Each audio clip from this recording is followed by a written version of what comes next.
Baik, pemirsa, kami sambil menunggu juga konferensi pers yang akan digelar oleh KPU. Sebelum itu, Mbak Titi, tadi Bang Kodari sudah mengatakan bahwa kalau dilihat perbandingannya antara pencapaian suara di dalam dan di luar negeri, Prabowo Gibran sama-sama unggul. Padahal di luar negeri katanya kan tidak ada tuh yang namanya tekanan dari aparat, bansos itu tidak ada.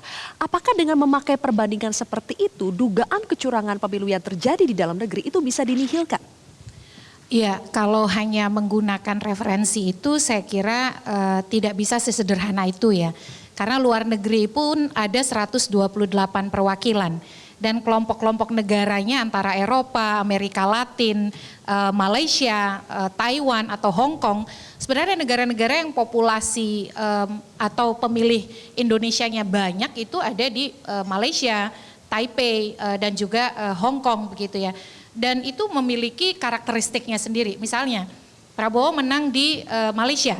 Bisa saja kemudian anasirnya menjadi ya karena banyak pekerja migran yang keluarganya di Indonesia menerima bansos. Ya bisa saja begitu ya. Atau kemudian Ganjar banyak menang di Amerika Latin. Ya nggak mungkin pekerja migran sampai jauh ke Amerika Latin. Berarti orang-orang yang sangat mungkin tidak terpapar bansos, kan bisa begitu.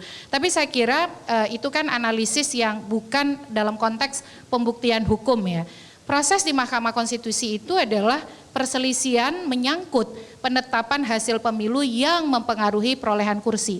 Tetapi khusus untuk yang sekarang, perolehan kursi itu ada dua. Untuk Pilpres, apakah untuk masuk ke putaran kedua atau untuk kemudian menjadi pemenang. Jadi kalau bayangannya langsung membalikkan hasil, ya agak sulit. 58%, lalu 20 sekian persen, dan 16 sekian persen. Tetapi kemudian ketika bicara misalnya peluang masuk ke putaran kedua, dia tidak lagi membalikkan 58% menjadi misalnya sebaliknya. Tetapi bagaimana mendekatkan peluang sehingga kemudian mampu para pihak ini satu atau tiga menyatakan.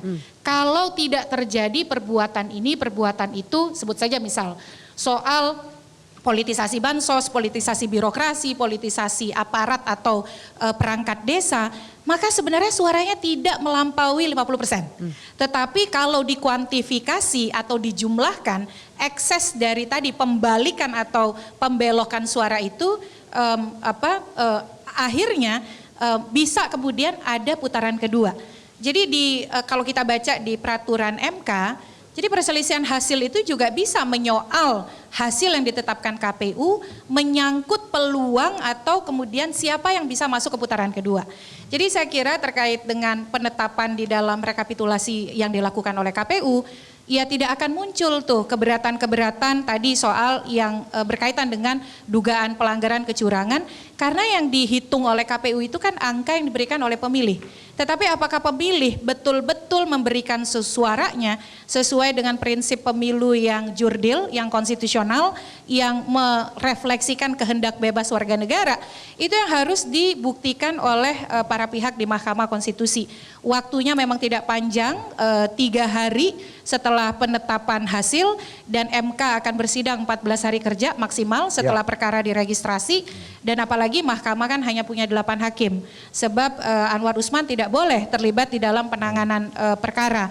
Dan ini menjadi tantangan tersendiri, bagaimana mendekatkan antara keterbatasan waktu dengan pembuktian dalil-dalil yang mengarah pada bagaimana mengkonversi argumen kualitatif menjadi sesuatu yang terbukti dan berdampak secara kualitatif atau angka. Oke, tapi dari skala 1 sampai 10 Anda berani kasih nilai berapa itu untuk transparansi KPU?